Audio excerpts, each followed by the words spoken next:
शेतकरी कामगार पक्षाच्या वतीने वावंजे जिल्हा परिषद गटातून लता धनराज डीबी म्हात्रे तर वावंजे पंचायत समिती गणातून पराग भोपी यांनी उमेदवारी अर्ज दाखल केला आहे। आपल्या असंख्य कार्यकर्त्यांसह त्यांनी जोरदार शक्तीप्रदर्शन करत उमेदवारी अर्ज दाखल केला आहे। या प्रसंगी उमेदवारांनी प्रतिक्रिया देत मतदारांचा विश्वास आणि जनतेच्या पाठिंब्याच्या जोरावर आपण निश्चित विजयी होऊ असा ठाम विश्वास त्यांनी व्यक्त केला आहे। रायगड जिल्हा परिषद प्रभाग क्रमांक 1 मधून आज आपण बघतो की आमची मोठी जनसंख्या आहे इकडं आणि आज आम्ही उमेदवारी अर्ज दाखल केलेला आहे। प्रभाग 1 मधून आम्ही लता धनराज म्हात्रे जिल्हा परिषदेचे उमेदवार आहेत आणि पराग कचरू भोपी हे पंचायत समितीचे उमेदवार आहेत। दोघांचे अर्ज आम्ही आज तिथे दाखल केलेले आहेत। सर, काय मुद्दे आहेत गावात, कशा प्रकारच्या समस्या मतदारसंघामध्ये आहेत आणि कशा प्रकारच्या समस्या आपण मार्गी लावणार आहात? गावामध्ये बघा, तुम्हाला आज सांगतो मी, गावामध्ये जी विकासाची कामं आहेत आजपर्यंत शेतकरी कामगार पक्षानेच केलेले आहेत आणि आज बघतो आपण जी कामं आमदार नेतृत्वातून झालेली आहेत ती कामं मी तर सांगेन ते चांगल्या निकृष्ट दर्जाची कामं आहेत। आज तुम्हाला आमच्याकडे अनेक उदाहरणं आहेत। आमचा गोडांबे रस्ता, तर तुम्हाला एक प्रश्न सांगतो, तर आम्ही 5 वर्ष आम्ही आहे ना गाडी अशी होडीसारखी चालवत जातो, होडीसारखी म्हणजे गाडी नाही होडी चालवतो असा मला त्याचा अंदाज येतो। मग ही काय कामं आहेत का सांगा तुम्ही? मग या कामांपेक्षा आम्ही असा विचार केला, आज आपला उमेदवारी अर्ज दाखल झाल्यानंतर आम्ही जी कामं करणार आहेत उत्कृष्ट क्वालिटीची असतील आणि चांगल्या पद्धतीची असतील, जेणेकरून लोकांचा फायदा होईल।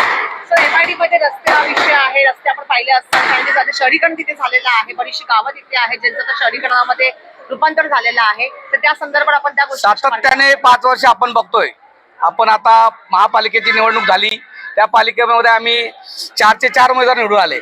त्या पालिकेमध्ये तुम्हाला वॉटर, गटर, मीटर सगळेच प्रश्न आहेत, ते प्रश्न सोडवायचे आहेत ना आपल्याला, आणि त्याच्यासाठी आम्ही आता त्या वार्डाला लागून आमचा जिल्हा परिषदचा वार्ड आहे आणि खरोखर त्या वार्डामध्ये कामं आजपर्यंत त्यांच्या माध्यमातून झालेली नाहीत।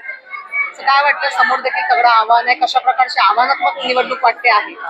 हो, आव्हान तर आहेत ना, पण मी काय सांगतो, समोरचा आमचा जो उमेदवार आहे एक्स कोणी असेल तो, त्याचं आम्ही नाव नाही घेत, कारण की त्या उमेदवाराने आमच्या शेतकरी कामगार पक्षातून निवडून आला आणि नंतर त्यांनी बाजूला भरारी घेतली। मग आता सांगा तुम्ही, आमच्या पक्षातून निवडून येईल का? तर लोक मतदान करतील का? त्याच्यानंतर आपण बघतो होऊ घातलेली MIDC आहे, त्या MIDC मध्ये शेतकरी वर्ग खूप नाराज आहे, कारण की शेतकऱ्यांना पाहिजे असा हमी भाव भेटलेला नाही। एकीकडे आपण बघतो वसई विरारचे 22,80,000 रुपये गुंठा, दुसरीकडे आपण बघतो की 4,50,000 रुपये गुंठा, म्हणजे भावाची तफावत आपण बघायला मिळते। खऱ्या अर्थाने तिथले शेतकरी नाराज आहेत, ते त्याचा रस्ता दाखवतील। काय विजन आणि काय आव्हान जनतेला मी आव्हान करेन का आपल्या उमेदवारांना जास्तीत जास्त मतदान करून निवडून द्यायचं आहे। ठीक आहे, नक्कीच आज वावंजे जिल्हा परिषद मतदारसंघातून आमच्या जिल्हा परिषदेच्या लताताई डीबी म्हात्रे तसेच मी स्वतः पराग भोपी वावंजे पंचायत समिती गणातून आज उमेदवारी आम्ही महाविकास आघाडी मार्फत आज आमच्या प्रमुख नेत्यांच्या याच्या खाली आम्ही दाखल केलेला आहे। काय विकासाचे मुद्दे घेऊन जाणार आहात? बिकॉज एवढे वर्षापासून शेतकरी कामगार पक्षाकडे ही जिल्हा परिषद होते, सगळ्या गोष्टी होत्या, काय विकासाचे मुद्दे आहेत तुमचे? तसं पाहिलं तर वावंजे जिल्हा परिषद हा महाविकास आघाडीचा हा बालेकिल्ला आहे। आतापर्यंत तिथे कधीच आमचा उमेदवार पराभूत झालेला नाही आणि आता तर आमच्या पाठी सर्व ही महाशक्ती आहे।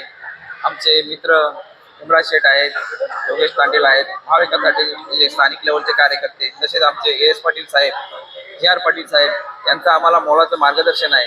शिरीष गरज साहेब आहेत, बबनदादा आहेत, त्यांच्या सर्वांचा आशीर्वाद। तसेच ग्राउंड लेवलला पाहिलं तर माझ्या मतदारसंघात मी एक लहानशा मुलाला सुद्धा मी पराग भोपी कोण आहे विचारलं ना तर लगेच सांगेल हा पराग भोपीला ओळखतो। त्याच्यामुळे आम्ही सर्वसामान्य कोणाचं काही एक रात्री 12 वाजता 1 वाजता कॉल येऊ दे ना आम्हाला का भाई असं झालंय, भाई आजार आहे। काय विकासाचे मुद्दे आहेत, काही बरेचसे प्रश्न आहेत, काही समस्या आहेत, काय तुमचं विजन काय आहे? व्हिजन म्हणजे आता तुम्ही पाहू शकता आमच्याकडे पहिला मुद्दा आहे तो कॉरिडोरचा रस्ता आहे, कॉरिडोरचा आहे। आता ऊर्जा प्रकल्पाचा जवळजवळ आम्ही साहेबांच्या नेतृत्वाखाली इम्रान शेठ पण आहे, तिथे जवळजवळ 68 कोटी रुपयाचा जास्त फायदा करून दिला। तसेच कॉरिडोरला सुद्धा आपण आता वावंजाच्या आणि नितलस, वावंजा आणि नितलस ही एकच हद्द होती 50 वर्षापूर्वी, आता डिवाइड झाले, त्याच्यामुळे पण वावंजाला 22 लाखाचा भाव दिलाय, पण नितलसला 8 लाखाचा भाव आहे। त्याच्यावरती सुद्धा आमचे महाविकास आघाडीचे सर्व कार्यकर्ते आणि आम्ही सुद्धा रस्त्यावर त्याच्या गोष्टीवर आम्ही भांडतोय। बघू शेतकरी कामगार पक्ष हा शेतकऱ्यांसाठी नेहमी लढत असतो आणि शेतकऱ्यांचे बरेचसे प्रश्न जे अद्याप सुटलेले नाहीत. काय वाटतं पुन्हा एकदा शेतकरी आपल्याला कौल देतील का? नक्कीच नक्कीच. शेतकरी कामगार पक्ष हा शेतकऱ्यांसाठी लढणारा पक्ष आहे आणि आम्ही सुद्धा का असे घरी बसणारे नाही, तर आम्ही जनतेसोबत 24 तास हजर असतो. आम्ही कधी कुठल्याही गोष्टी काही असो, सार्वजनिक असो, शैक्षणिक असो ते, सांस्कृतिक असो ते, कुठलाही गोष्ट, आरोग्य असू द्या, कुठलाही कार्यक्रम उपक्रम असला तरी आम्ही त्याच्यासमोर सक्षम प्रभावीपणे आम्ही तो राबवतो.